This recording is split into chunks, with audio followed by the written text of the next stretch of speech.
Solomon's prayer of dedication. Then Solomon stood before the altar of the Lord in front of the whole assembly of Israel, spread out its hands toward heaven, and said, Lord, the God of Israel, there is no God like you in heaven, above, or on earth below. You who keep your covenant of love with your servants, who continue wholeheartedly in your way. You have kept your promise to the servant David, my father. With your mouth you have promised, and with your hand you have fulfilled it, as it is today.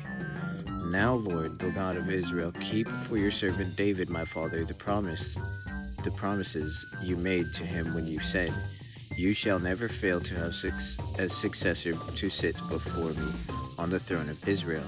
If only your descendants are careful in all they do to walk before me faithfully as you have done. And now, God of Israel, let your word that you promised your servant David, my father, come true. But will God really dwell on earth?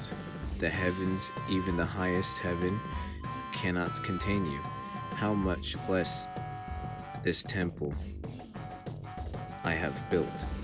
Yet give attention to your servant's prayer and his plea for mercy. Lord my God, hear the cry and the prayer that your servant is praying in your presence this day. May your eyes be open toward this temple night and day, this place of which you said, My name shall be there, so that you will hear the prayer your servant prays towards this place. Hear the supplication of your servant and of your people, Israel, when they pray toward this place. Hear from the heaven your dwelling place, and when you hear, forgive.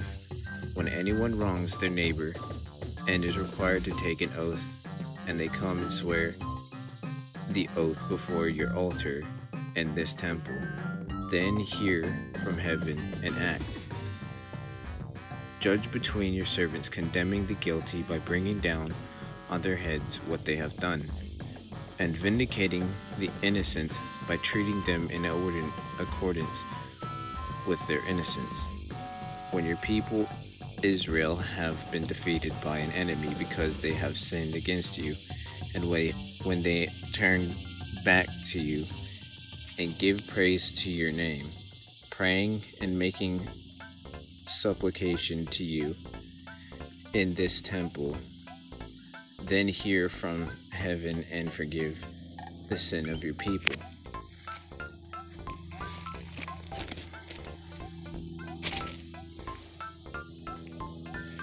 Israel,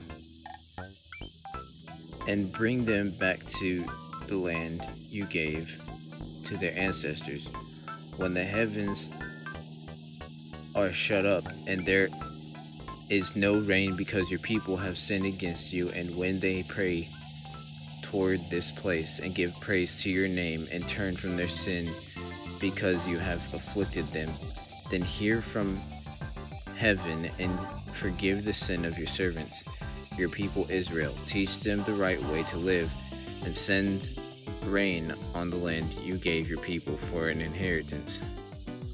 When famine or plague comes on the land, or blight or mildew, locusts or grasshoppers, or when an enemy besieges them and any of their cities, whatever disaster or disease may come, and when a prayer or plea is made by annoying among your people Israel, being aware of the afflictions of their own hearts, and spreading out their hands toward this temple, then hear from the heaven your dwelling place, forgive and act.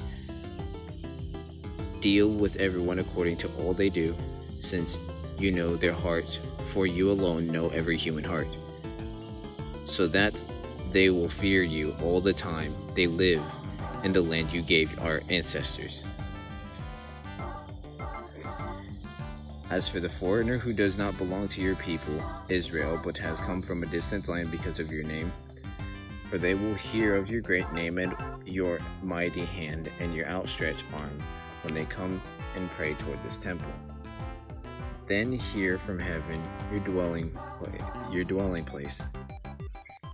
Do whatever the foreigner asks of you, so that all peoples of the earth may know your name and fear you, as do your own people Israel, and may know that this house I have built bears your name.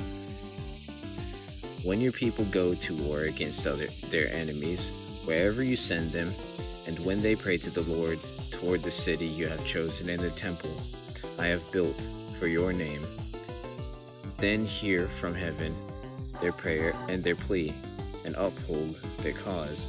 When they sin against you, for there is no one who does not sin, and you become angry with them and give them over to their enemies, who take them captive to their own lands, far away or near.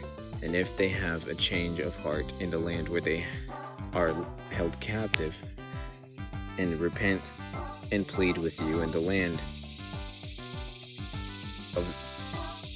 of their captors, and say, we have sinned, we have done wrong, we have acted wickedly, and if they turn back to you with all their heart and soul in the land of their enemies, who took them captive, and prayed to you toward the land you gave their ancestors, toward the city you have chosen, and the temple I have built for your name, then from heaven, your dwelling place, hear their prayer and their plea, and uphold their cause. And forgive your people who have sinned against you. Forgive all the offenses they have committed against you, and cause their captors to show them mercy, for they are your people and your inheritance, whom you brought out of Egypt, out of that iron smelting furnace. May your eyes be open to your servant's plea, and to the plea of your people Israel, and may you listen to them whenever they cry out to you.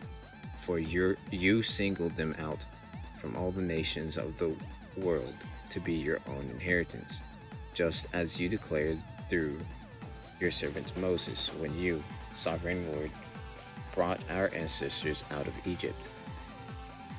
When Solomon had finished all these prayers and supplications to the Lord, he rose from before the altar of the Lord, where he had been kneeling with his hands spread out towards heaven.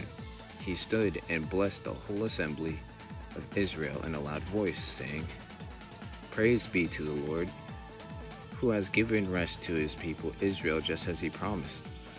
Not one word has failed of all the good promises he gave through his servant Moses. May the Lord our God be with us as he was with our ancestors. May he never leave us nor forsake us.